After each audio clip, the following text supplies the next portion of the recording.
ప్రతి మనిషి కూడా దేవుని సంకల్పం ఎరగనంత వరకు ఏమనుసరించి బ్రతుకుతాడండి.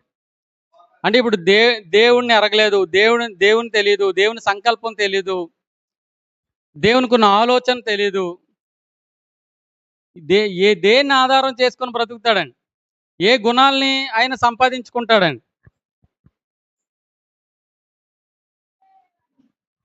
అంటే ఏదైతే తన చిన్నప్పటి నుంచి చూస్తూ పెరిగాడో, ఎవరి ప్రభావం అయితే ఆ వ్యక్తి మీద పడిందో, దాన్ని బట్టి ఒక వ్యక్తి తన స్వభావాన్ని మార్చుకుంటూ ఉంటాడండి. అంటే ఇతరులు ఇతరులని ఇన్‌ఫ్లుయెన్స్ అయ్యి మన మన స్వభావం ఒకటి ఏర్పడతదండి.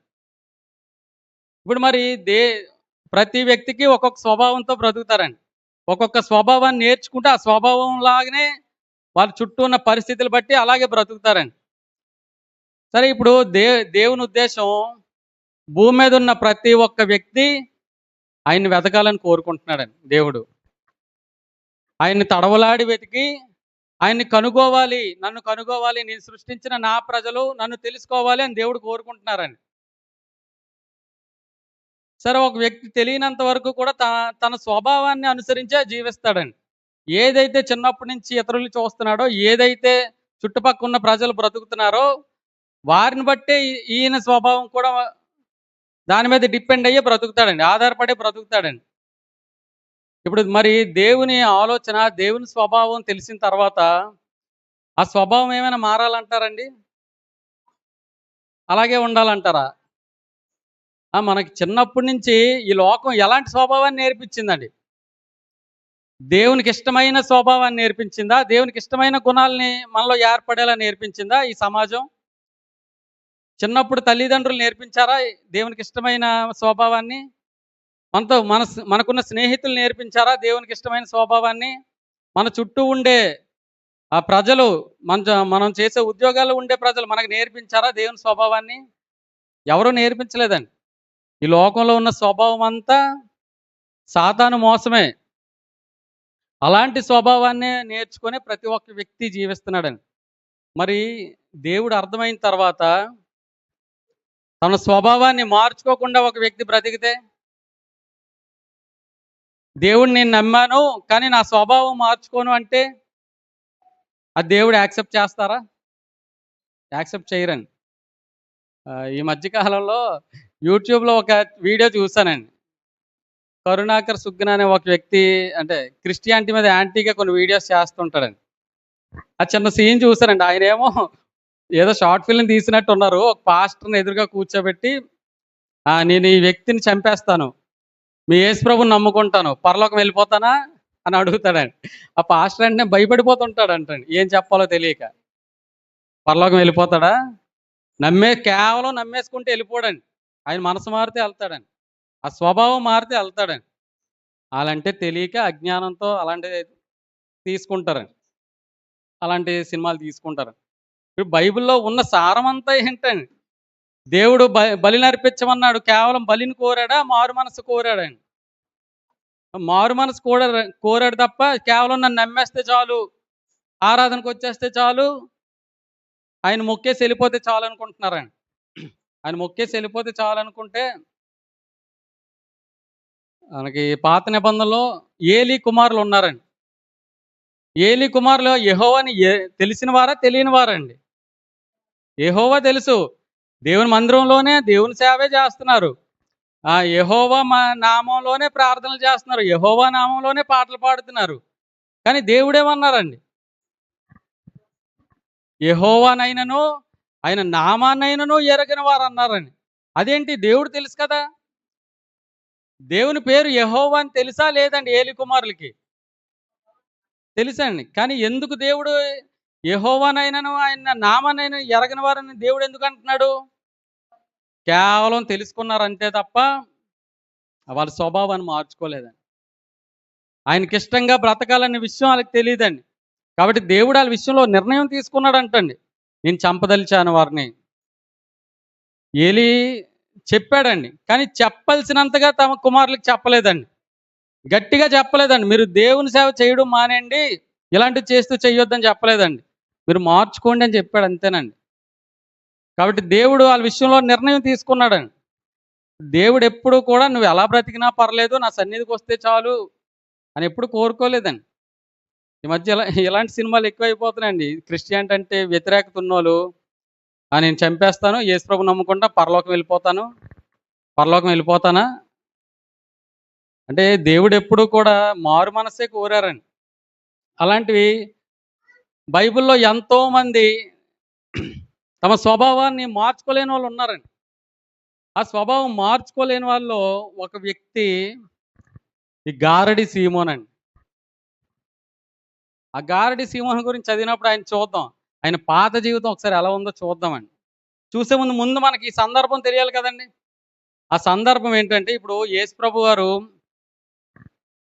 ఆయన బ్రతికిన 33.5 సంవత్సరాలు భూమి మీద సేవ చేసి సువార్త ప్రకటించి నేను సంఘాన్ని స్థాపిస్తాను అని చెప్పి ఆయన సమాధి నుంచి తిరిగి లేచారు. మళ్ళీ 40 దినాలు ఉన్నారు, ఆరోహణమయ్యారు. మరలా పెంతెకోస్తు దినాన ఏం జరిగిందండి? పెంతెకోస్తు దినాన మేడగదిలో పరిశుద్ధాత్మ ఆధ్వర్యంలో సంఘం స్థాపించబడిందండి, క్రీస్తు సంఘం. మరి క్రీస్తు సంఘం స్థాపించబడిందండి. ఇప్పుడు క్రీస్తు సంఘం స్థాపించబడిన తర్వాత ధర్మశాస్త్రాన్ని బోధిస్తారా, క్రొత్త నిబంధన బోధించాలా? మరి క్రొత్త నిబంధన అప్పటికి రాయబడలే, మరి ఏం బోధిస్తారు వాళ్ళు? ధర్మశాస్త్రం అప్పుడు బోధించకూడదు, మరి కొట్టివేయబడింది. అలాంటి సమయంలో పరిశుద్ధాత్మ దేవుడు ఆయన కొన్ని వరాలతో సంఘాన్ని నడిపించారండి. ఇప్పుడు వాక్యం లేదండి. ఇప్పుడు మనం సంఘానికి రావాలంటే ఏం పట్టుకొని వస్తున్నాం? దేవుని బైబిల్ 66 పుస్తకాలు బైబిల్ పట్టుకొస్తున్నాము, పాటల పుస్తకం పట్టుకొస్తున్నాం, రాసుకోవడానికి డైరీ తీసుకొస్తున్నాం. మరి ఆది క్రైస్తవులు అప్పుడు సంఘం స్థాపించబడగానే వాళ్ళు ఏం పట్టుకొని వెళ్తారండి? క్రొత్త నిబంధన లేదండి. అలాంటప్పుడు దేవుడే కొన్ని కృపావరాలను ఇచ్చారండి. అంటే ఆ కృపావరాల గురించి మనకు అర్థమైతేనే ఈయన ఏ విషయంలో తప్పు చేశాడనేది మనకు అర్థమవుతుందండి. కొరింథీయులకు రాయబడిన మొదటి పత్రిక 12వ అధ్యాయం ఒకసారి చూద్దామండి. కొరింథీయులకు రాయబడిన మొదటి పత్రిక 12వ అధ్యాయం. ఎన్ని కృపావరాల్ని ఆది క్రైస్తవులకు ఇచ్చారండి? ఎవరైనా చెప్తారా? ఎన్ని కృపావరాల్ని పరిశుద్ధాత్మ ద్వారా దేవుడు సంఘాన్ని నడిపించారండి? ఎన్ని కృపావరాలను ఇచ్చి అపోస్తులకి? 9 అండి. అక్కడ నెంబర్ వేసుకొని చెప్తానండి. 12వ అధ్యాయం, కొరింథీయులకు రాయబడిన మొదటి పత్రిక 12వ అధ్యాయం 7వ వచనం నుంచి చదువుకుందామండి, లేదా 8వ వచనం నుంచి. ఏలయనగా ఒకనికి ఆత్మ మూలముగా బుద్ధివాక్యం, ఒకటి బుద్ధివాక్యం అండి, మరి ఒకనికి ఆ ఆత్మను అనుసరించిన జ్ఞానవాక్యం, 2 జ్ఞానవాక్యం అండి, మరి ఒకనికి ఆత్మ వలననే విశ్వాసము, 3 విశ్వాసం, మరి ఒకనికి ఒక్క ఆత్మ వలననే స్వస్థపరిచే వరం, 4 స్వస్థపరిచే వరం, 5వది మరి ఒకనికి అద్భుత కార్యములు చేయు శక్తి, 5 అద్భుతాలు చేసే వరం, 6వది మరి ఒకనికి ప్రవచన వరం, మరి ఒకనికి ఆత్మల వివేచన, 7వదండి. తర్వాత 8 మరి ఒకనికి నానావిధ భాషలు మాట్లాడే వరం, 9వది మరి ఒకనికి భాషలకి అర్థం చెప్పే శక్తి అనుగ్రహించబడి ఉన్నవి. అంటే 9 కృపావరాల్ని దేవుడు ఆది అపోస్తులకి ఇచ్చి సంఘాన్ని నడిపించారండి. ఇప్పుడు వాళ్ళు చెప్పాలంటే ఇప్పుడు ప్రవచన వరం ఉందండి. ఇప్పుడు బైబిల్ లేనప్పుడు వాళ్ళకి ఒక ప్రవచన వరం, అంటే అక్కడికి వెళ్ళి స్టేజ్ మీద నించుంటే ప్రసంగం వచ్చేసేదండి. పరిశుద్ధాత్మ ద్వారా వాళ్ళకి ప్రసంగం వచ్చేసి వాళ్ళు ఏం ప్రిపేర్ అయ్యేవారు కాదండి. ఆయన వెళ్ళి నించున్నంటనే అక్కడ ప్రసంగం వచ్చేసేదండి. అంటే దేవుడు అలా నడిపించాడండి. అద్భుతాలు, సూచక్రియలు. ఇప్పుడు ఒక దగ్గరికి వెళ్ళి అద్భుతం చేయగానే జనాలందరూ గుంపు కూడేవారండి. ఇప్పుడు ఆ అద్భుతం చేయడం దేవుని సంకల్పమా? అద్భుతం చేయడం వల్ల వచ్చిన ప్రజలకి వాక్యం చెప్పడం దేవుని సంకల్పమా? ఆ వాక్యం చెప్పడం కోసం అద్భుతం చేయించారండి దేవుడు. ఆ వాక్యం చెప్పడం కోసం స్వస్థతలు జరిగించారండి. ఇప్పుడంటే మనం సువార్త కూడికి పెడితే మన స్నేహితుల్లో, మన పక్కింటోళ్ళో, ఇరుగు పొరుగు వాళ్ళలో పిలుచుకొస్తున్నామండి. అప్పటికి ఇంకా మరి ఎవరు కన్వర్ట్ అవ్వలే. మొదట్లో 3000 మంది, 5000 మంది మెల్లమెల్లగా కన్వర్ట్ అవుతున్నారండి. అప్పుడు మరి ఒకేసారి ప్రపంచమంతా వాక్యం వెళ్ళాలంటే కృపావరాలు ఉండాలండి, అద్భుతాలు చేసే శక్తి ఉండాలండి, స్వస్థపరిచే శక్తులు ఉండాలండి, సూచక్రియలు, మహాకార్యాలు, అనేకమైన అద్భుత కార్యాలు జరిగాయండి. పేతురు నీడ పడితే రోగులు లేచేవారంటండి. ఆ నడికట్టు తగిలితే రోగులు స్వస్థపరచబడేవారండి. అపోస్తులు చెయ్యేస్తే చాలండి, అద్భుతాలు, సూచక్రియలు జరిగిపోయేవాడి. అంటే అంత వేగా క్రీస్తు సంఘం విస్తరించాలి ప్రపంచం అంతా. కాబట్టి ఆ రోజు పరిశుద్ధాత్మ వరాలు అవసరమయ్యాయండి. అయితే ఇవన్నీ జరుగుతున్నాయండి. ఈ 9 కృపా వరాలు ఎవరికి ఉంటాయంటే అపోస్తలులకు మాత్రమే ఉంటాయండి. వాళ్ళ తర్వాత ఉండే శిష్యులు ఉంటారు చూడండి. పరిచారకుడైన ఫిలిప్ గాని, స్టెఫన్ గాని ఇలాంటి వాళ్ళకి ఒకటో రెండో ఉంటాయండి. వీళ్ళు తల మీద చెయ్యి పెట్టి ఒకటో రెండో కృపావరాలు మాత్రం ఇస్తారండి. సరే, ఇలాంటి సందర్భంలో ఫిలిప్ అనే వ్యక్తి ఉన్నాడండి. అంటే పరిచారకుడైన ఫిలిప్ అండి. ఆ ఫిలిప్ వెళ్ళి సమరయలో వాక్యాన్ని ప్రకటిస్తున్నాడండి. 8వ అధ్యాయం, అపోస్తల కార్యాలు 8వ అధ్యాయం. అపోస్తల కార్యాలు 8వ అధ్యాయం. ఆయన ఎంత బలంగా సువార్తను ప్రకటిస్తున్నారంటే 7వ వచనం చదువుతున్నాను చూడండి. 8వ అధ్యాయం 7వ వచనం లేదా 6వ వచనం నుంచి చదువుకుందామండి. నేను చదివేస్తున్నాం అంటే కొంచెం పెద్ద చదవాలి కాబట్టి. జనసమూహములు విని ఫిలిప్పు చేసిన సూచక్రియలను చూచినందున అతడు చెప్పిన మాటల యందు ఏక మనస్సుతో లక్ష్యముంచిరి. అనేకులను దెయ్యము పట్టిన అపవిత్రాత్మలు పెద్ద కేక వేసి వారిని వదిలిపోయెను. పక్షవాయువు గలవారిని, కుంటివారిని అనేకులను స్వస్థత పొందిరి. అందుకు ఆ పట్టణంలో మిగులు సంతోషం కలిగెను. అంటే అనేకమైన సూచక్రియలు, అద్భుతాలు ఫిలిప్పు చేస్తున్నాడు అంటండి. ఫిలిప్పు చేసి ఆ దేవుని సువార్తని ప్రకటిస్తున్నాడు అంటండి. సంఘాలను స్థాపిస్తున్నాడు అంటండి. అప్పుడు స్థాపిస్తున్నప్పుడు అలాంటి సమయంలో అక్కడ ఒక వ్యక్తి ఉన్నాడండి. మామూలు వ్యక్తి కాదండి ఆయన. బాగా పేరు పొందిన వ్యక్తి అండి. బాగా సంపాదించే వ్యక్తి అండి. అంటే దేని ద్వారా? గారడీలు చేసి ఇది దేవుని శక్తి, అమ్మో ఈయనకేవో దైవశక్తులు ఉన్నాయి అని ప్రజల్ని మాయ చేసి అవన్నీ వాళ్ళని మభ్యపెట్టి డబ్బులు సంపాదిస్తున్నాడు అంటండి. చూద్దాం ఒకసారి 9వ వచనం అమ్మ. సీమోను అనే ఒక మనుష్యుడు ఉండెను. మనుష్యుడు లోగడ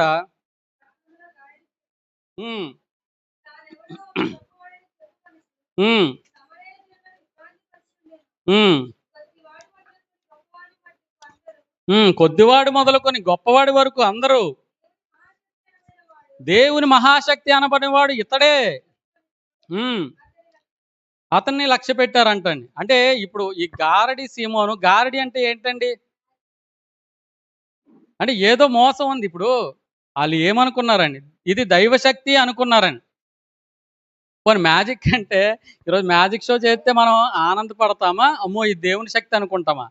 ఏదో జస్ట్ ఆనందపడతాం, ఎంటర్టైన్మెంట్గా చూస్తాం. కానీ ఇది ఎంటర్టైన్మెంట్ కాదండి. అక్కడ అందరూ ఆశ్చర్యపోతున్నాడంట. ఈయన ఏదో చేస్తున్నాడు, ఇదంతా దేవుని శక్తితో చేస్తున్నాడు. ఎవరికి ఏం జరగబోతాం ముందే చెప్పేస్తున్నాడు. ఎవరిదైనా ఏదైనా పోతే వాళ్ళు చేస్తారని చెప్పి ఇలాంటివి చేసి ఉంటాడండి.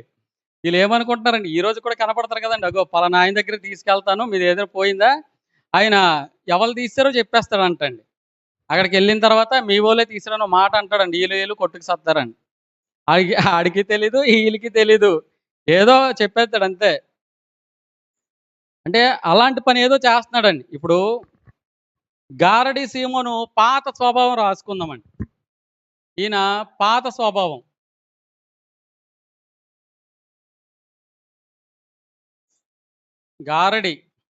గారడి అంటే ఏముంటుందండి? అది మోసం, అబద్ధం. అంటే అబద్ధం చెప్పి ఏదో ఒకటి చెప్పేసి మాయ చేస్తున్నాడండి. కన్నింగ్ ఉంటుందండి. ఇంకా ఆయన ఏమనుకున్నాడు? ధనం సంపాదించాలి, ధనాపేక్ష, తర్వాత పేరు, గొప్ప పేరు సంపాదించాలి. ఇది గారడి సీమోను పాత జీవితం అండి, పాత స్వభావం అండి. అంటే యేసు ప్రభు తెలీదు, సువార్త తెలీదు. అప్పటి వరకు ఆయన ఎలా బ్రతుకుతున్నాడు అంటండి. మనం కూడా కొన్నిసార్లు అంటాం, అరే గారడీలు చేయకురా అని. అంటే అందులో ఏముంది? ఆడేదో మోసం చేస్తున్నాడు, ఆడేదో కన్నింగ్ చేస్తున్నాడండి. అందులో ఇప్పుడు గారడీలో నిజాయితీ ఉందా? న్యాయం ఉందా? అవేవి లేవండి. అంటే ఏదో మోసం ఉంది, ఏదో అబద్ధం ఉంది. అది చెప్తాడు, ఇది చెప్తాడు, ఏదో ఒక మాయ చేస్తాడు అంతే. గారడి అంటే ఏదో ఒకటి చేసి ఆయన డబ్బు సంపాదించుకుందాం, గొప్ప పేరు సంపాదించుకోవాలి, నాలో ఏదో దైవశక్తి ఉంది, దేవుని మహాశక్తి నేను అని పేరు సంపాదించుకోవాలని ఆయన ట్రై చేస్తున్నాడు అంటండి. అయితే అది ఆయన ఒక పాత స్వభావాన్ని మనం చూసామండి. ఇప్పుడు ఇప్పుడు ప్రజలు దేవుని శక్తికి ఫిలిప్‌కి ఆకర్షించబడుతున్నారు. అక్కడున్న ఈయన చేసే గారడీలకి ఆకర్షించబడుతున్నారండి. అంటే ఈయన కార్యాలకి ఆశ్చర్యపడుతున్నారు. ఈయన కార్యాలకి ఆశ్చర్యపడుతున్నారండి. ఇప్పుడు దేవుని శక్తి ఏదో మనకు తెలియాలండి. అయితే ఇప్పుడు గారడీ సీమోను పాత స్వభావాన్ని మనం ఆలోచించామండి. అయితే గొప్ప గొప్పోళ్ళు ఎళ్తున్నారంటండి. పెద్ద పెద్దోళ్ళందరూ ఆయన దగ్గరికెళ్తున్నారంటండి. ఈయన దగ్గర ఏవో శక్తులున్నాయి. ఈయన దగ్గర ఏదో పవరుంది. తర్వాత గారడీ సీమోనే ఫిలిప్‌ని చూసి ఆశ్చర్యపడ్డాడండి 12వ వచనంలో. అయితే ఫిలిప్పు దేవుని రాజ్యమును గూర్చియు, యేసుక్రీస్తు నామమును గూర్చియు సువార్త ప్రకటించుచుండగా వారతని నమ్మి పురుషులను, స్త్రీలను బాప్తీసం పొందిరి. అప్పుడు సీమోను కూడా నమ్మి బాప్తీసం పొంది ఫిలిప్పును ఎడబాయకుండి సూచక్రియలు గొప్ప అద్భుతములను జరుగుట చూచి విభ్రాంతి పొందెను. ఇప్పుడు ఏం జరిగిందండి? ఈయనో పక్క గారడీలు చేసి మోసాలు చేస్తున్నాడండి. ఇప్పుడు ఫిలిప్ ఏమో నిజమైన దేవుని శక్తితో అద్భుతాలు జరుగుతున్నాయండి ఓ పక్క. ఇప్పుడు ఈ గారడీ సీమోను ఏం చేశాడంటే, అరే ఇదేదో నిజంగా ఉన్నాయే. నేను ఇన్నాళ్ళు గారడీలు చేశాను, మోసాలు చేశాను. ఇతనేమో నిజంగా అద్భుతాలు చేస్తున్నాడే. అంటే ఈ గారడీ సీమోను యొక్క మోసాలు ఎలా ఉంటాయండి? అద్భుతాలు ఎలా ఉంటాయి? కంటికి కనపడవు. ఏదో చేశాను ఇలా జరిగిపోయింది అంటాడండి. కానీ ఫిలిప్ చేసే అద్భుతాలు ఎలా ఉంటాయండి? కంటెదురుగానే పుట్టినప్పటి నుంచి ఆ గుడ్డోడో, కుంటోడో ఎవరో ఉంటారండి. లెగనగానే లెగిసిపోతాడండి. అలా కంటికి కనిపించేలా ఉంటాయండి. ఈరోజు కూడా కొన్ని ఉన్నాయండి గారడీలు. ఆ కనిపించని కాయ ఏదో కరిగిపోయింది. ఆ కనిపించని క్యాన్సర్ కణం ఏదో పోయింది. ఇలాంటి గారడీలు చేసేవాళ్ళు ఉన్నారా లేదండి? మరి కంటికి కనిపించే హాస్పిటల్‌కి వెళ్ళి ఆళ్ళని లేపొచ్చు కదా! ఆ రోగిల్ని లేపొచ్చు కదా! లేపరండి. అంటే దేవుని శక్తి వేరండి. దేవుని శక్తి కళ్ళారా చూ చూస్తామండి. అప్పుడు ఈ సీమోను ఏమనుకున్నాడంటే చూసి ఆశ్చర్యపడి అందరూ బాప్తిసం పొందితే ఈయన కూడా పొందేసాడంటండి. పొందేసి అక్కడ ఏం చేశాడు? ఆశ్చర్యపడ్డాడంటండి. అంటే ఇన్నాళ్ళు ప్రజలేమో ఈయన చూసి ఆశ్చర్యపడ్డారు. ఈయన ఆ ఫిలిప్పు చేసిన సూచక్రియలు, అద్భుతాలు చేసి ఈయన ఆశ్చర్యపడుతున్నాడండి. అప్పుడు ఆశ్చర్యపడినప్పుడు ఆయన వదలలేదంటండి. ఆయన్ని ఎడబాయకుండి అంటే ఆయనతో పాటు అద్భుతాలు చూసుకుంటూ ఎంజాయ్ చేస్తున్నాడండి. ఆ అద్భుతాలను ఎంజాయ్ చేస్తున్నాడండి. ఇప్పుడు సువార్త విన్నాడు. అద్భుతాలను చూశాడండి. ఆ బాప్తిసం పొందాడండి. బాప్తిసం పొందిన తర్వాత ఆ వ్యక్తి ఏమవ్వాలండి? గారడీ సీమోను. తమ స్వభావాన్ని మార్చుకోవాలండి. కానీ ఈయనేం చేశాడో ఒకసారి చూద్దామండి. 17వ వచనం. అప్పుడు పేతురును అంటే ఇక్కడ జరిగిన విషయం ఏంటంటే, అక్కడ బాప్తిసం పొందిన వారందరూ పరిశుద్ధాత్మని పొందలేదు. అప్పుడు అపోస్తలులు పేతురొచ్చి తల మీద చేతులుంచగా పొందిరి అని ఉందండి. అక్కడ చిన్న విషయం మనకు అర్థం కాకపోతే అది కన్‌ఫ్యూజ్‌గా ఉంటదండి. ఇప్పుడు దేవుడు మనం బాప్తిసం పొందగానే పరిశుద్ధాత్మనిస్తారా? లేదండి. మీరు బాప్తిసం పొందితే పరిశుద్ధాత్మ అనే వరం పొందుదురు అని ఉందండి. మరి ఇక్కడ బాప్తిసం పొందారు గానీ పరిశుద్ధాత్మను పొందలేదని ఉందేంటి? అంటే అద్భుతాలు చేసే శక్తి అండి. మనం బాప్తిసం పొందినప్పుడు పొందే పరిశుద్ధాత్మ గురించి మాట్లాడట్లే.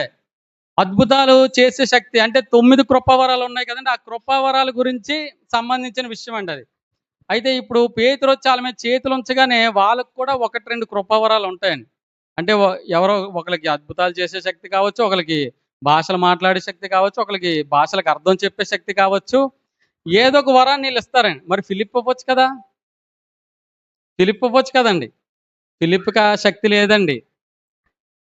కేవలం అపోస్తలుకి మాత్రమే తల మీద చెయ్యి పెట్టి వాళ్ళకి అద్భుతాలు చేసే శక్తిని ఇవ్వగలరండి. ఫిలిప్ ఇవ్వలేడండి. మరి ఈ రోజు తల మీద చెయ్యి పెట్టా నీకు భాషల వరం ఇస్తున్నాను అన్నోళ్ళు ఉన్నారా? లేదండి. మరి ఫిలిప్పే చేయలేకపోతే ఈరోజు నువ్వెవడివి అలాంటివి ఇవ్వడానికి? ఫిలిప్‌కి ఉందండి ఆ హక్కు.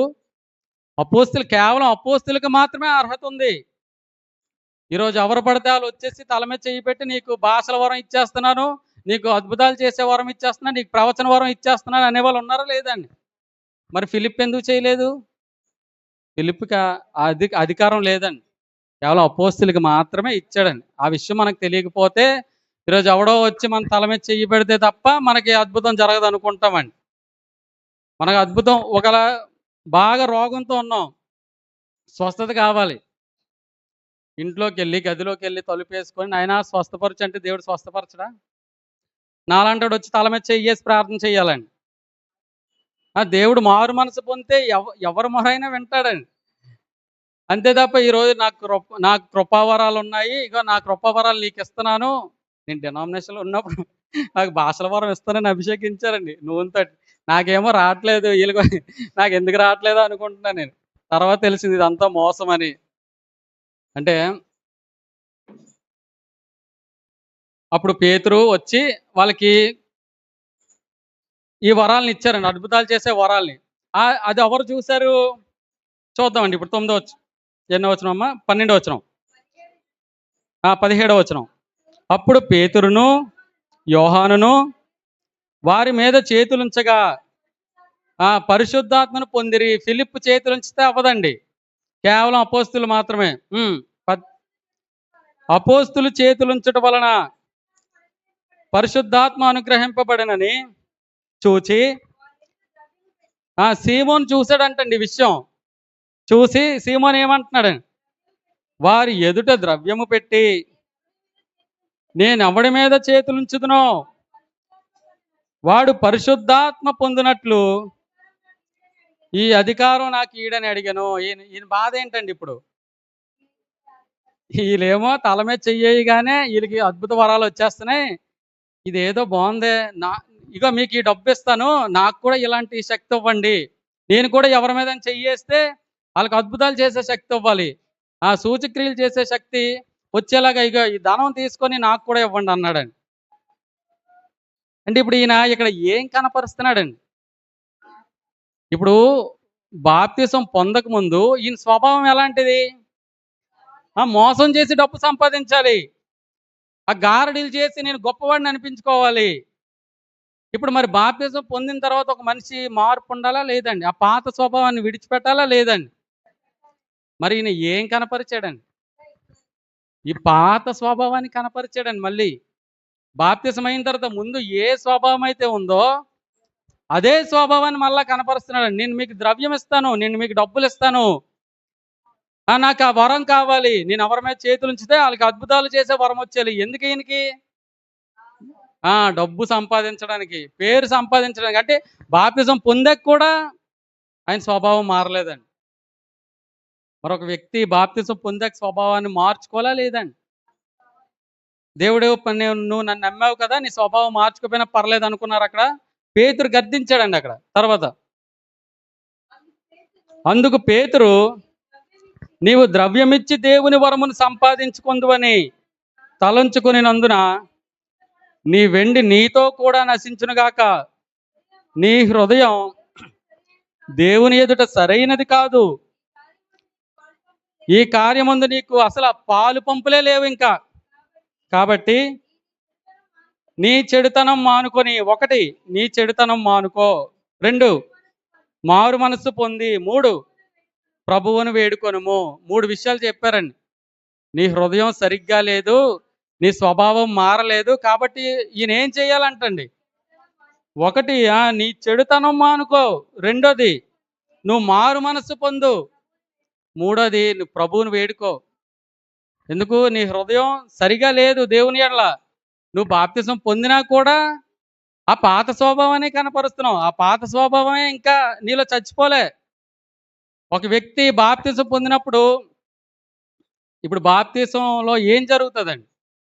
క్రీస్తుతో పాటు మనం సమాధి చేయబడి, క్రీస్తుతో పాటు మనం లేపబడతామండి. క్రీస్తుతో పాటు పాతి పెట్టబడి క్రీస్తుతో పాటు లేపబడతాం.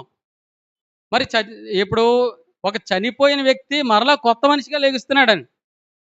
మరి బాప్తిసంలో చనిపోయిన మనం ఏం చంపాలండి? ముందు బాప్తిసం పొందక ముందు అబద్ధంతో స్నేహం ఉందండి మనకి. ఆ బాప్తిసంలో ఏం చంపాలండి? ఆ అబద్ధాన్ని అక్కడ విడిచిపెట్టి పాతి పెట్టి కొత్త మనిషిగా రావాలండి. ఆ మోసం చేసే గుణం ఉందండి బాప్తిసం పొందక ముందు. బాప్తిసంలో ఏం చేయాలండి? దాన్ని పాతి పెట్టి మరలా కొత్త మనిషిగా రావాలండి. ఎవరో ఎదిగితే చూడలేని ఆ ఏడ్చే బుద్ధి ఉంది. ఏం చేయాలండి? బాప్తిజం పొందినప్పుడే దాన్ని పాతి పెట్టి కొత్త మనిషిగా రావాలండి. మరి ఈయనలో ఈ ఉన్న స్వభావం, పాత స్వభావం ఏమవ్వలేదండి, పాతి పెట్టబడలే. పాతి పెట్టకుండానే తన స్వభావం తనతో పాటు తెచ్చుకున్నాడండి. ముందు ఎలా ఉన్నాడో అదే స్వభావం తనతో పాటు తెచ్చుకున్నాడండి. పేతురు అందుకే గద్దించాడండి. అసలు ఎందుకు ఈ ప్రాబ్లం వచ్చింది? ఎందుకు ఈ ఎక్కడ ఎక్కడ తప్పు జరిగి ఉంటుందండి? ఎందుకు ఈయన స్వభావం మారలేదండి?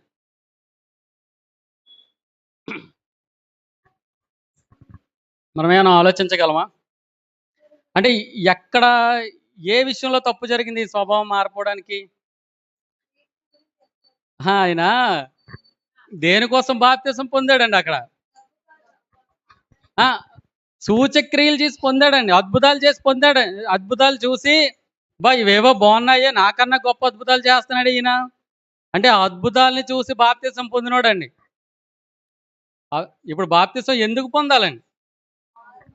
అద్భుతం చూసి పొందడం కాదండి. ఈరోజు కూడా నేను చచ్చిపోవాల్సింది, నన్ను దేవుడు బతికించాడు. మంచిదే. ఎప్పుడో కారులో యాక్సిడెంట్ అయ్యిందండి. కారు పిప్పి అయిపోయింది. నేను మాత్రం బతికే ఉన్నాను. దేవుడు నన్ను బతికించాడని ఆ సాక్ష్యాలు చెప్పడానికి తీసుకొస్తారండి. ఈరోజు చాలామంది నువ్వు ఎందుకు యేసుప్రభుని నమ్ముకున్నావు అంటే ఏం చెప్తారండి? మరేమోనండి నేనేమో పెళ్లి చేసుకోవాలనుకున్నాను. ఆ అమ్మాయిని పెళ్లి చేసుకోవాలంటే వాళ్ళు బాప్తిసం పొందాలన్నారండి.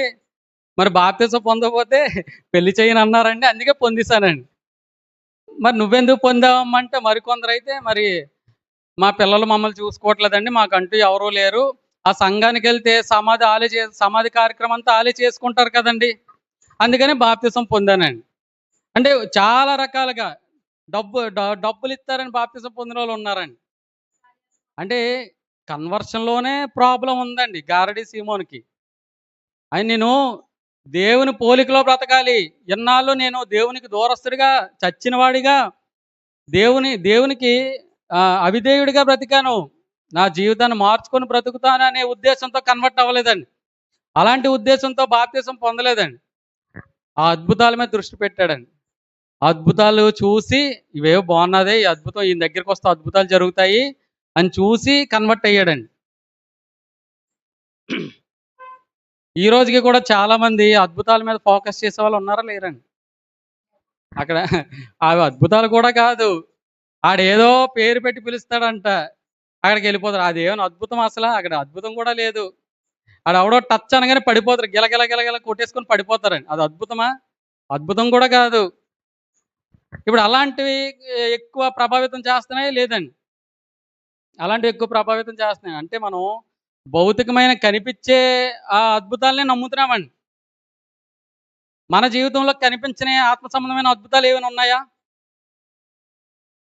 మనం దేవుని గురించి తెలుసుకోవడం ఒక అద్భుతం అండి. ఇప్పుడు ఈరోజు ఏదో భౌతికమైన అద్భుతం జరిగింది, స్వస్థత పొందో, మరలా రోగం రాదా? మళ్ళా రోగం వస్తుందండి. ఎప్పటికైనా ఎంత ఆరోగ్యం బతికినా ఒకరోజు చచ్చిపోవాల్సిందే. పోనీ అంటే మనం కన్వర్ట్ అవ్వడమే ఒక అద్భుతం అండి మన జీవితంలో. ఒకసారి ఆలోచించండి, మనం కన్వర్ట్ అవ్వకపోయి ఉంటే ఏ విగ్రహారాధనలో ఉందో, లేదంటే ఏ సినిమాలకి, షికార్లకి, ఏ అలవాట్లకి, ఎలాంటి దారిలో ఉందమో.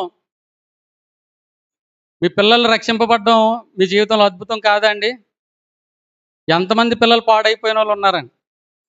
అంటే మనం అవి గమనించమండి. అవి అద్భుతాలు అనుకోం అసల. నేను చచ్చిపోవాల్సింది, నేను బ్రతికానంటే ఇదే అద్భుతం. నాకేదో పెద్ద దెబ్బ తగలాల్సింది, చిన్న దెబ్బ తగిలిందంటే ఇదే అద్భుతం. అంటే మనం దేవుణ్ణి తెలుసుకోవడం ఒక అద్భుతం అండి అసల. దేవుణ్ణే తెలియకపోతే ఈ జీవితం దేనికి పుట్టామో, దేనికి పెరిగామో తెలియకపోతే అది తెలుసుకోవడం ఒక అద్భుతం అండి. మరొకటి, మనకి సత్యం చెప్పే సువార్థికుడు ఉండడం ఒక అద్భుతం అండి. ఈరోజు ఎంతమంది సత్యంలో ఉన్నారండి? ఎంతమంది ఉన్నది ఉన్నట్టుగా బోధించే వాళ్ళు ఉన్నారండి. నువ్వు ఆ పండగ చెయ్యు, ఈ పండగ చెయ్యు, ఆ మొక్కులు మొక్కు, ఈ మొక్కులు మొక్కు, ఈ ఆచరణలు, ఆ ఆచారాలు. అంటే ఉన్నది ఉన్నట్టుగా బోధించే వాళ్ళు తక్కువండి. మీరేమనుకుంటారో తెలియదు. నేనైతే నాకు వాక్యం నేర్పించిన వాళ్ళు నాకు దొరకడం అద్భుతం అనుకుంటానండి. ఈరోజు నేను ఉన్నది ఉన్నట్టుగా దేవుని వాక్యం తెలుసుకున్నాను. బైబిల్‌లో లేనివి అవి మనుషులు కల్పితాలని తెలుసుకున్నానంటే నా జీవితంలో అలాంటి బోధకులు నాకు దొరకడం అద్భుతం అండి. దేవుడు చేసిన అద్భుతం. మనం అలాంటివి గమనిస్తున్నామా? అవి అద్భుతాలు అనుకుంటున్నామా అసల? అవన్నీ మన జీవితాల అద్భుతాలండి. దేవుని వాక్యం ఉన్నది ఉన్నట్టుగా బోధించే వాళ్ళు దొరకడం అద్భుతం అండి. దేవుని తెలుసుకోవడం అద్భుతం అండి. మన పిల్లలు పాడైపోకుండా దేవుని కాపుదల్లో సన్మార్గంలో ఉండడం అద్భుతం అండి. ప్రతి ఒక్కరి జీవితంలో మీరు కన్వర్ట్ అవ్వడం అద్భుతమా కాదండి? మీకు ఎవరో దేవునే తెలియని స్థితిలో ఉన్నప్పుడు ఒక సువార్థికుడు వచ్చి దేవుని వాక్యం చెప్పి దేవుని తెలియజేసిన అద్భుతం కాదండి? అద్భుతం అండి అది. మనం ఎక్కడో బైబిల్లో చూసాం, సూచక్రియలు అద్భుతాలు అనుకుంటాం, మన జీవితాల్లో జరిగాయండి. అలాంటి అలాంటి వాటి మీద లక్ష్య పెడదామండి. అప్పుడు ఒక వ్యక్తి కన్వర్ట్ అయిన తర్వాత బాప్తిసం దేనికి పొందాలండి? అద్భుతాలను చూసి కాదండి, లేదంటే దేవుడు నాకు ఏదో ఇస్తాడని కాదండి. నేను ఆ పాత స్వభావాన్ని పాతిపెట్టి నూతన స్వభావంతో బ్రతకాలి, ఆ క్రీస్తుని నేర్చుకుని బ్రతకాలని ఒక వ్యక్తి బాప్తిసం పొందాలండి. ఒక వ్యక్తి అందుకు క్రీస్తులోకి రావాలండి. కానీ గారడి సీమోన్ ఏం చేశాడండి?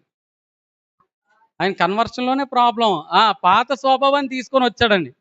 ఆ పాత స్వభావాన్ని తీసుకొనే వచ్చాడండి. ఇప్పుడు మనలో కొన్ని విషయాలు రాసుకుందామండి. మన పాత స్వభావాన్ని రాసుకుందామండి.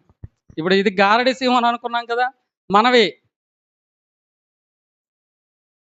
మన పాత స్వభావం.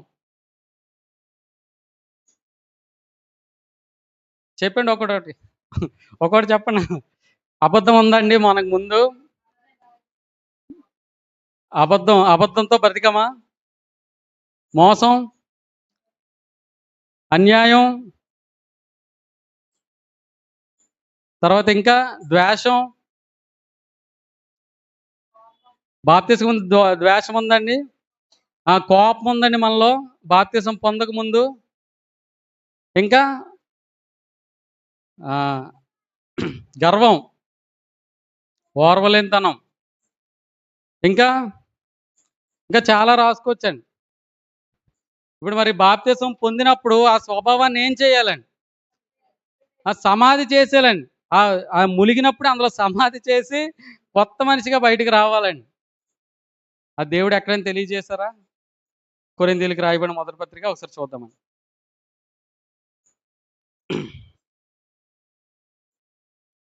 క్షమించండి, ఎఫెసీ పత్రిక 4వ అధ్యాయం. ఎఫెసీ పత్రిక 4వ అధ్యాయం ఒక పావు గంటలో ముగిస్తానండి, ఒక 20 నిమిషాల్లో.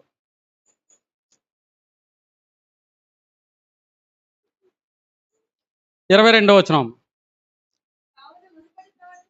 కావున మునుపటి ప్రవర్తన విషయంలోనైతే మోసకరమైన దురాశ వలన చెడిపోవు మీ ప్రాచీన స్వభావమును వదులుకొని, ఎవరెవరి దగ్గర పెన్నులు ఉన్నాయండి? ఆ ప్రాచీన స్వభావం అనేది ఒకసారి రౌండ్ చేసుకోండి అమ్మ. మీ ప్రాచీన స్వభావమును వదులుకొని, తర్వాత మీ చిత్తవృత్తి యందు నూతన పరచబడిన వారే నీతియు యథార్థమైన భక్తియు గలవారై దేవుని పోలికగా సృష్టింపబడిన నవీన స్వభావమును ధరించుకొనవలెను. అదొకటి అండర్లైన్ చేసుకున్నామండి. నవీన స్వభావము ధరించుకొనవలెను అంటే ఇప్పుడు పైన ఏం చెప్పారండి? ఆ ప్రాచీన స్వభావం వదులుకొని, ఇక్కడ కింద ఏం చెప్పారండి? నవీన స్వభావాన్ని ధరించుకోవాలి. అంటే ఇప్పుడు మనం దేవుళ్ళలోకి వచ్చినప్పుడు ఏం చేయాలండి? మన పాత స్వభావం ఒకటి ఉందండి. ఆ పాత స్వభావాన్ని వదులుకొని ఆ నవీన స్వభావాన్ని ధరించుకోవాలంటండి. ఇప్పుడు గాడి సీమోను ఆ నవీన స్వభావాన్ని ధరించుకున్నాడా? ధరించుకోలేదండి. అయితే మనం పైన 20వ వచనం. అయితే మీరు యేసును గూర్చి విని ఆయన యందలి సత్యం ఉన్నది ఉన్నట్లుగానే ఆయన యందు ఉపదేశింపబడిన వారైన ఎడల మీరు అలాగూ క్రీస్తుని నేర్చుకున్న వారు కాదు. అంటే ఎలా క్రీస్తుని నేర్చుకోలేదంటండి? ఉన్నది ఉన్నట్టుగానే నేర్చుకున్నారు. ఎలా నేర్చుకోలేదు? ఆ పాత స్వభావాన్ని మరలా బాప్తిసం పొందాక తీసుకొచ్చేవారుగా నేర్చుకున్నారా? అంటే మనం బాప్తిసం పొందక ముందు అబద్ధంతో బతికాం.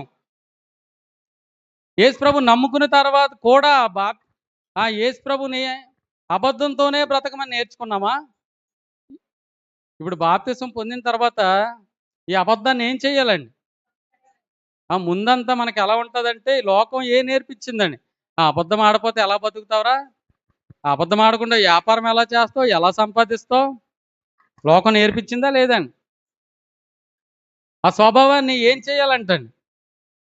మీరు అలా అబద్ధంలో బ్రతకడానికి క్రీస్తు నేర్చుకోలేదు. అక్కడ ఉన్న మాట, క్రీస్తుని మీరు ఎలాగూ క్రీస్తు నేర్చుకున్నవారు కాదు. అందుకే టైటిల్ ఇక్కడ పెట్టినప్పుడు క్రీస్తుని నేర్చుకోనని గారడి సీమోన్ అని పెట్టానండి. అంటే క్రీస్తుని ఎలా నేర్చుకోవాలండి?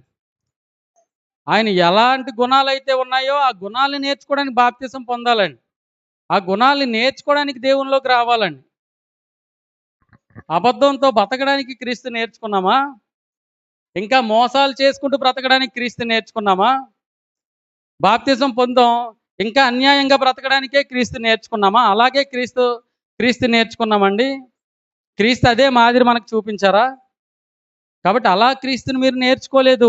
అందుకే మీ పాత స్వభావాన్ని విడిచిపెట్టి మీ నూతన స్వభావాన్ని ధరించుకోండి అని తెలియజేశారండి. అక్కడ ఇంకా మనకు చదివితే కిందన 25వ వచనంలో మనము ఒకరి ఎడల ఒకరు అవయములై ఉన్నాము. మీరు అబద్ధం ఆడటం మాని, అంటే ముందు ఏం చేశాడు? అబద్ధం ఆడాడు. ఇప్పుడు ఏం చేయాలంట?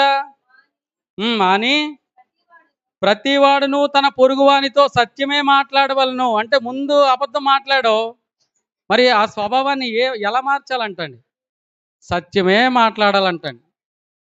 అంటే ఆ అబద్ధాన్ని విడిచిపెట్టి ఈ మాట అవునంటే అవును, కాదంటే కాదు, సత్యమే మాట్లాడాలంటండి. తర్వాత 27వ వచనం, అపవాదికి చోటు ఇక్కడి దొంగిల్లువాడు, అంటే ముందేంటి? దొంగతనం చేశాడండి. మరి ఇప్పుడు ఏం చేయాలంట? దొంగతనం చేసేవాడు బాప్తిసం పొందాక దొంగిల్లువాడు ఇక మీదట దొంగిల్లక అక్కర గలవానికి పంచిపెట్టు. అంటే ముందంతా ఏం చేశాడండి?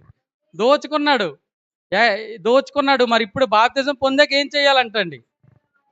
ఆడు కష్టపడి పని చేసి దాన్ని అక్కర గలవానికి పంచిపెట్టాలండి. అంటే ఆ స్వభావం మారాలండి క్రైస్తవుడు అయిన తర్వాత. మరి స్వభావం అసలు మనలోకి ఎలా వచ్చింది? అసలు అబద్ధం అనేది ఒక మనిషిలోకి ఎలా వచ్చిందండి? ప్రతి మనిషికి సహజం కదండి అబద్ధం అనేది. అంటే ఎవరు నేర్పించారు మనకి? చిన్నప్పుడు అన్నం తినకపోతే రే బూచోడు వస్తాడురా అన్నదా లేదండి మీ అమ్మ? అన్నదా లేదండి? అబద్ధమా నిజమండి? అది అబద్ధమండి. అది ఆ చందమామ వస్తుంది ఈ ముద్ద తినే అంటారండి. అంటే ఆ తల్లి ఆ బిడ్డకి ఏం నేర్పిస్తుందండి? అబద్ధం నేర్పిస్తుందండి. వాళ్ళ నాన్న రే అప్పులోడు వచ్చాడు అనుకో, నేను లేనని చెప్పి అంటాడండి. నేను లేనని చెప్పి బయటికి వెళ్ళానని చెప్పి అంటాడండి. లేదా ఎవడో ఫోన్ వస్తే మా నాన్న లేడు, బయటికి వెళ్ళాడు, ఛార్జింగ్ పెట్టి బయటికి వెళ్ళిపోయాడని చెప్పి అంటామండి. అంటే నేర్పిస్తున్నారండి ఆ పిల్లలకి? ఆ పాత స్వభావం, ఆ అబద్ధం ఎలా వచ్చిందండి మనలోకి? తల్లి తండ్రి నేర్పించారండి, లేకపోతే స్నేహితులు నేర్పించారండి. ఆ ప్రభావం ఉంటుందా లేదండి? ఇప్పుడు కొందరు ఉదయాన్నే లెగ్గానే ఏంటది నిమ్మకాయ తేనె తాగుతారండి. ఎందుకు తాగుతున్నావు అంటే అడగండి మీరు. మా ఫ్రెండ్ చెప్పాడు ఇది తాగితే ఉదయాన్నే బ్యాడ్ కొలెస్ట్రాల్ కరిగిపోద్దంట అంటాడండి. అంటే స్నేహితుల నుంచి ఇన్ఫ్లుయెన్స్ అవుతున్నారా లేదండి? తల్లిదండ్రుల నుంచి ఇన్ఫ్లుయెన్స్ అవుతున్నారా లేదా? మనం చూసే ఫోన్లో చూసే సినిమాలు కానీ, షార్ట్ ఫిల్మ్లు కానీ, మనం టీవీలో చూసే సినిమాలు కానీ, అవన్నీ మనం ప్రభావితం చూపుతున్నాయా లేదండి? అంటే అవన్నిటి వల్ల మనకు స్వభావం ఏర్పడిపోయిందండి. మనకొక బుద్ధి ఏర్పడిపోయిందండి. ఆ బుద్ధి ఇప్పుడు బాప్తిసం పొందాక ఏం చేయాలండి? దాన్ని విడిచిపెట్టాలండి. కొన్ని ఒక్క ఓవర్ నైట్లో మారిపోగలమా యేసుప్రభులాగా? మారలేమండి. ఒక్క ఓవర్ నైట్లో మారిపోలేం. కానీ ప్రతి దినం మారు మనసు పొందుతూనే ఉండాలండి. ఒక క్రైస్తవుడు తను చచ్చేంత వరకు కూడా మారు మనసు పొందుతూనే ఉండాలండి. అంటే విడిచిపెడుతూనే ఉండాలండి. ప్రతిసారి దేవుని క్షమించమని మనం దాన్ని విడిచిపెడుతూనే ఉండాలండి. ఏ తప్పు విషయంలో మనలో లోపం ఉందో. అక్కడ పేతురు అదే గద్దించాడండి. నీ మనసు మార్చుకొని దేవుణ్ణి వేడుకో అన్నాడండి. ఇప్పుడు దేవుణ్ణి ఎలాంటోడు వేడుకుంటాడండి? ఆ గద్దింపుకు లోబడినోడు వేడుకుంటాడా? లోబడని వాడు వేడుకుంటాడా? ఆ లోబడినోడైతే ఆ చెప్పినోడి మీద పగ పెట్టుకుంటాడండి. అంటే ఎన్నో వచనాలు ఉన్నాయండి. ముందు స్థితి, పాత స్థితి. అంటే పాత స్థితి, నవీన స్థితి. ఈ రెండిటికి వ్యత్యాసం ఉండాలన్నాడండి దేవుడు. ఎన్నో వచనాలు ఉన్నాయి, అందులో ఒకటి చదువుకున్నాం. తీతు పత్రిక 3వ అధ్యాయం 3వ వచనం ఒకసారి చూద్దాం. తీతు పత్రిక 3వ అధ్యాయం 3వ వచనం నుంచి. మునుపు అనేది అండర్లైన్ చేసుకున్నాము. ఎందుకనగా మనం మునుపు ఎలా ఉన్నామంట? అవివేకులం. 1 అవివేకులం, 2 అవిధేయులం, 3 మోసపోయిన వారం, 4 నానా విధములైన దురాశలను, 5 భోగములను దాసులై ఉండి, 6 దుష్టత్వమునందును, 7 అసూయందును కాలము గడుపుచు, 8 అసహ్యులమై ఒకరినొకడు 9 ద్వేషించుచూ ఉంటిమి. అంటే ఒకప్పుడు ఒక మనిషి జీవితం ఎలా ఉందంటండి, ఒకడిని అసహించుకున్నాడు, ఒకడిని ద్వేషించాడు, ఒకడితో అబద్ధమాడాడు, ఒకడి ఎడల గర్వించాడు. అవన్నీ ఒకప్పుడు మనం మునుపు ఇలా ఉన్నాము. 4వ వచనం, మన రక్షకుడైన దేవుని యొక్క దయను మానవుల ఎడల ఆనుకున్న ప్రేమయు ప్రత్యక్షమైనప్పుడు మనము నీతిని అనుసరించి చేసిన క్రియల మూలముగా కాక తన కనికరము చొప్పున పునర్జన్మ సంబంధమైన స్నానము ద్వారాను పరిశుద్ధాత్మను మనకు అనుగ్రహించను. అంటే దేవుడు ఎలాంటి స్థితిలో మనల్ని పిలుచుకున్నాడండి? మన పాత స్వభావం ఇలా ఉన్నప్పుడండి, అలాంటి స్వభావంలో దేనికి పిలుచుకున్నాడండి? ఆ స్వభావం మారాలని దేవుడు పిలుచుకున్నాడు తప్ప మనం అలాగే బతకాలని పిలుచుకోలేదండి దేవుడు. ఇక్కడ అబద్ధం ఆడడం ముందు, తర్వాత బాప్తిసం పొందాక ఏం రావాలండి? అక్కడ ఏం రావాలండి? సత్యం రావాలండి. అంటే ఇప్పుడు దేవుడు సంఘాన్ని స్థాపించాడండి. దేవుడు తన సంఘం ఎలా ఉండాలనుకున్నారండి? దేవుడు సంఘంలో అబద్ధం ఉండాలనుకున్నారా? ఈరోజు సంఘంలో అబద్ధం ఉందా లేదండి? అబద్ధం ఉందా లేదు చెప్పండి. ఉందా లేదా చెప్పండి చాలు. అబద్ధం అంటే ఇది మన పాత స్వభావం అనుకుందామండి. ఈరోజు సంఘంలోకి వచ్చాక ఇంకా మోసం ఉందా లేదండి? మనలో మోసం. ఈరోజు సంఘంలోకి వచ్చాక కూడా ఇంకా అన్యాయంగా బతుకుతున్నామా లేదండి? అన్యాయం. ఈరోజు సంఘంలోకి వచ్చిన తర్వాత కూడా ద్వేషంతో బ్రతుకుతున్నామా లేదండి? ద్వేషం వచ్చిందండి. ఇంకా కోపం వచ్చిందా? గర్వం వచ్చిందా? ఇప్పుడు దేవుడు సంఘాన్ని ఎందుకు స్థాపించాడండి? లోకానికి వేరుగా ఉండాలని దేవుడు క్రీస్తు సంఘాన్ని స్థాపించారండి. లోకం వేరు, సంఘం వేరండి. అవిశ్వాసి వేరు, విశ్వాసి వేరండి. అన్యుడు వేరు, క్రైస్తవుడు వేరండి. మరి ఇప్పుడు లోకం వేరు, మన పాత స్వభావం వేరైనప్పుడు సంఘాన్ని దేవుడు ఎలా ఉండాలనుకున్నాడండి? అందులో అబద్ధం ఉండకూడదు, మోసం ఉండకూడదు, ఏ అన్యాయం ఉండకూడదు. మరి ఈరోజు మనమేం చేసామండి?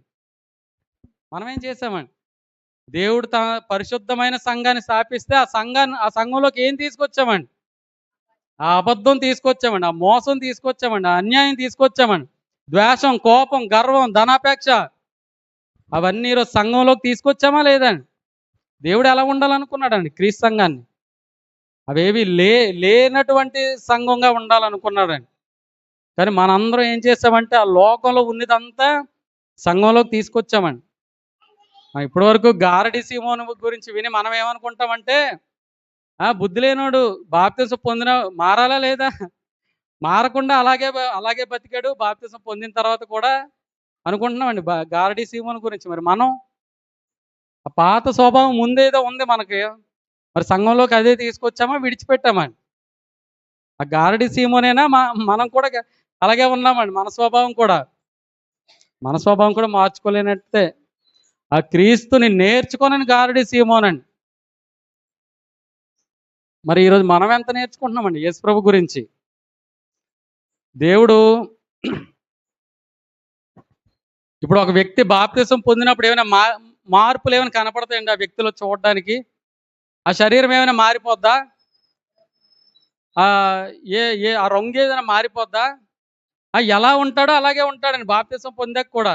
ఆ వ్యక్తిలో ఏ మార్పు కనపడదు. దేవుడు పరిశుద్ధాత్మను పొందినప్పుడు కూడా ఒక వైపు నుంచి ఇంకో వైపు గాలి ఎలా వీచి వెళ్ళిపోతున్నట్టు మీకు తెలియదో, పరిశుద్ధాత్మను పొందుకోవడం కూడా మీకు తెలియదు, అలాగే ఉంటుంది అన్నారండి.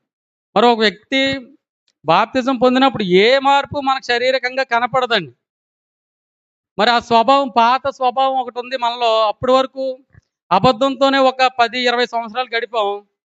ఆ మోసంతోనే ఒక 20-30 సంవత్సరాలు గడిపాం. ఒక్కసారిగా బాప్తిజం పొందిన తర్వాత వెంటనే పోతుందా? ఆ ప్రాచీన స్వభావానికి కనపరిచే ప్రమాదం ఏమైనా ఉంటుందండి? కనపరిచే ప్రభావం ఉంటుందా లేదండి? చెప్పండి. నిద్ర వచ్చేస్తుందా ఏంటండి? లేదా ఒక్క పెట్టేస్తుందా? ఆ కనపరిచే ప్రభావం ఉందా లేదండి? ప్రమాదం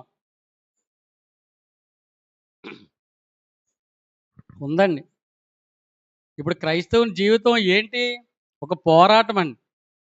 ఆ పాత స్వభావంతో పోరాటమే క్రైస్తవ జీవితం అండి. ఒకప్పుడు అబద్ధంది హత్తుకొని బతికాం.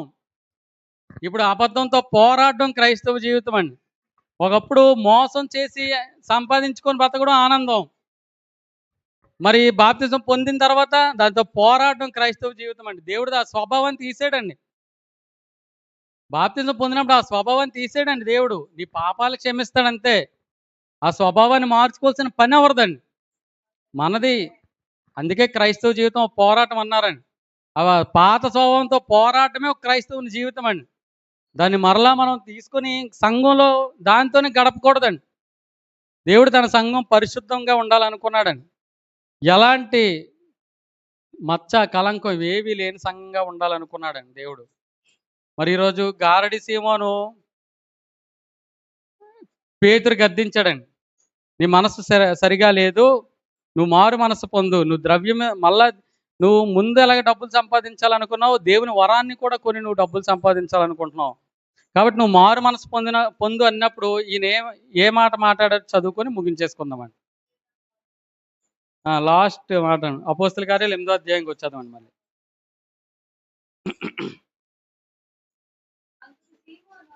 అందుకు సీమోను, మీరు చెప్పిన వాటిలో ఏదియు నా మీదకి రాకుండా మీరే నా కొరకు ప్రభువుని వేడుకోండి. అంటే ఇప్పుడు ఈయన మార్పు చెందాడా? మార్పు చెందలేదండి. మార్పు చెందాడా? మార్పు చెందలేదా అండి? మరి అక్కడ చెందలేనట్టు కనపడుతుందండి. లేదా చెందాడు అంటే ఒక లేదా ఆయనకి ఏం అర్థం కాక పిచ్చిగా అలా మాట్లాడేశాడో మరి తెలియదండి మనకి.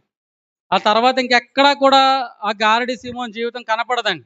ఆయన మారాడో, మార్పు చెందాడో లేదో, తర్వాత ఎలా బ్రతికాడో ఇంకెక్కడా కూడా ఆయన ప్రస్తావన మనకు కనపడదండి బైబిల్లో. కానీ లాస్ట్‌గా ఆయన అన్నమాట, నా కోసం మీరే వేడుకోండి. అంటే ఒక వ్యక్తి కోసం, ఒక వ్యక్తి పాపంలో ఉన్నాడు. మనం మనం మనం మనం ఒక 50 మంది కలిసి ఆయన కోసం ప్రార్థన చేసాం. దేవుడు వింటాడా? ఆయన మారు మనస్సు పొంది ప్రార్థన చేస్తే దేవుడు వింటారా? ఆయన చెయ్యాలండి. ఇప్పుడు మనందరం ఒక 50 మంది చేసినా సరే ఆ ప్రార్థన దేవుడు వినరు. తనంతట తాను మారు మనసు పొందాలండి. అంటే అక్కడ ఆయన మారాడో లేదో మనకు తెలీదండి. అక్కడితో ఇంకా ఆయన జీవితం మనకి ఎక్కడ రాయబడలే.